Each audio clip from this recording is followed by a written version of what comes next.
Hi, I'm Katie from What Katie Did and welcome back. Recently I've been talking a little bit about our shapewear, in particular our Glamour Merry Widow and corselette, which have inbuilt bras, and I know some of you out there will be feeling a little bit frustrated and thinking, well, you don't do my bra size, what am I supposed to do? And yes, it's difficult. We don't do every bra size, and we're never going to be able to do every bra size. But what you can do is you can piece some of our lingerie with a bra that you already own.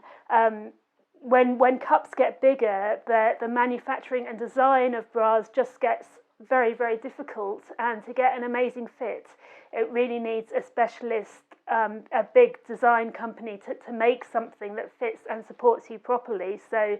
So while we can do as many sizes as we can, and for example our suspender and garter belts go up to a UK 26, US 22, that's an easy thing to fit.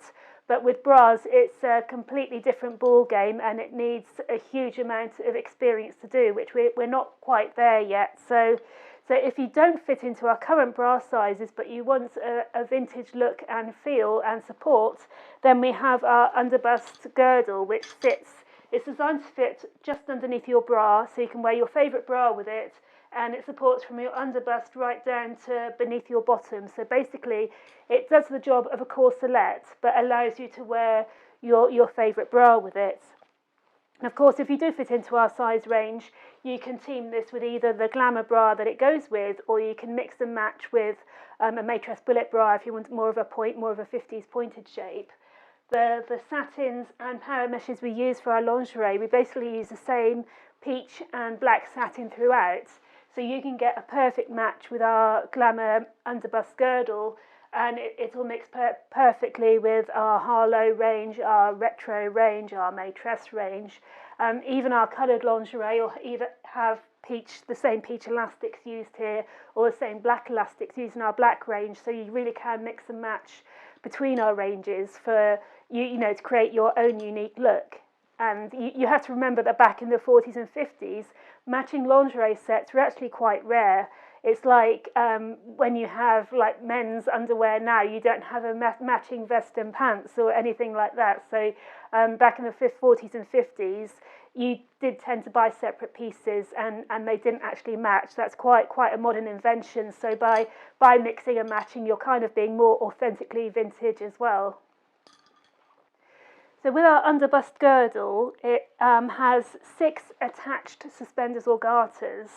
They don't come off. If you take them off, it'll roll up. So you actually need the suspenders or garters to keep the garment in place. It does have front opening. As you probably know, if you're a fan of What Katie Did, you'll know I'm a big fan of front opening, because I want shapewear is hard enough to get into already without having to worry about trying to do it behind your back. So front opening is always great. And it also has 2 spiral steel bones at the front as well, and this stops the garment rolling down. It keeps it up, keeps it in place. We played around with putting bones at the back as well, but we found that even with my vintage pieces, we couldn't get a perfect seam-free fit, by which I mean it always kind of stuck out on your hip or your bum. You couldn't get a smooth line. So there is no boning at the back, but there is boning on the tummy, which helps keep everything in place and is invisible under clothing. So I'll just show you.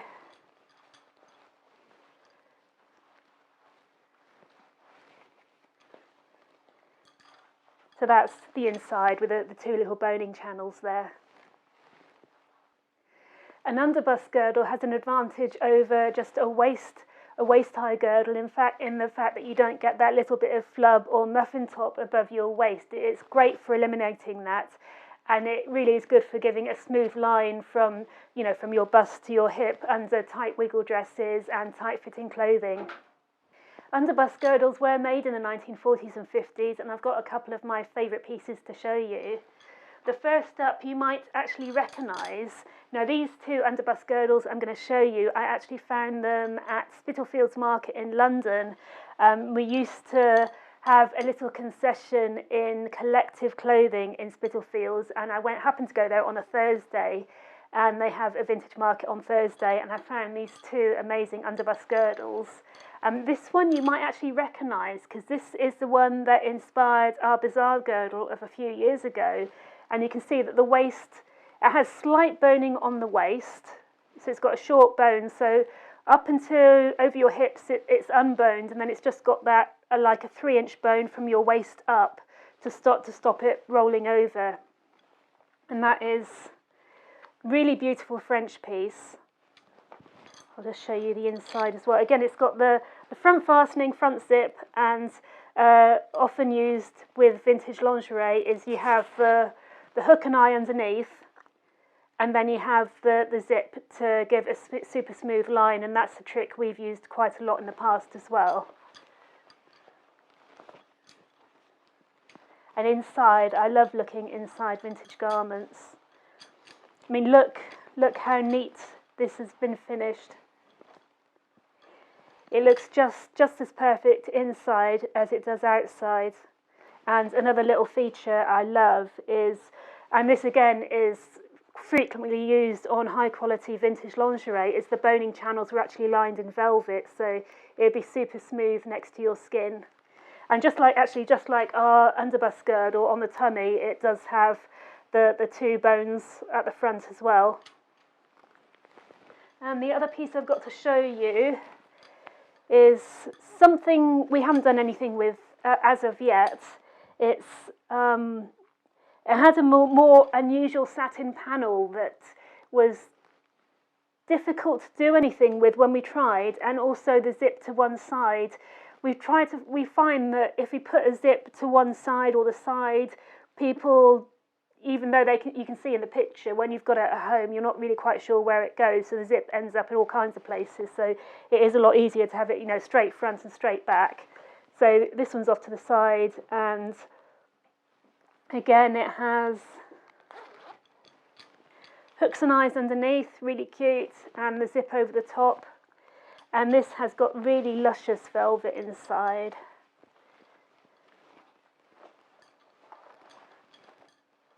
Yeah, so the whole placket underneath the hooks and eyes, that's a detail you really wouldn't find today. The whole lot is velvet, so you have super smooth against your skin, as well as the boning channels. You've got two bones on the tummy panel here, and then you've got the little bones around the back to stop it folding over.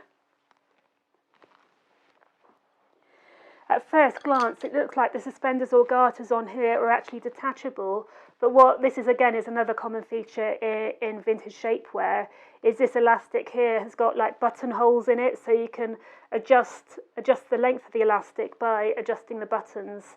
So that means you can get a perfect fit for whatever nylons you happen to be wearing that day.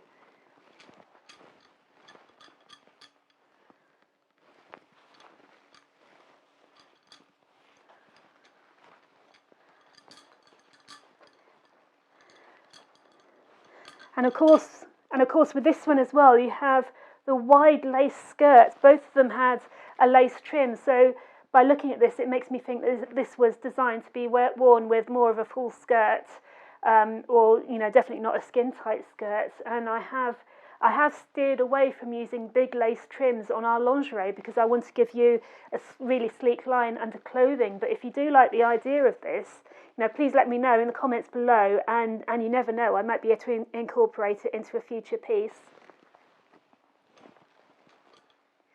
If you do have any questions about what shapewear you should be wearing under which dress, or our vintage lingerie or our vintage inspired clothing, please get in touch. And in the meantime, take care, and I'll catch up with you soon.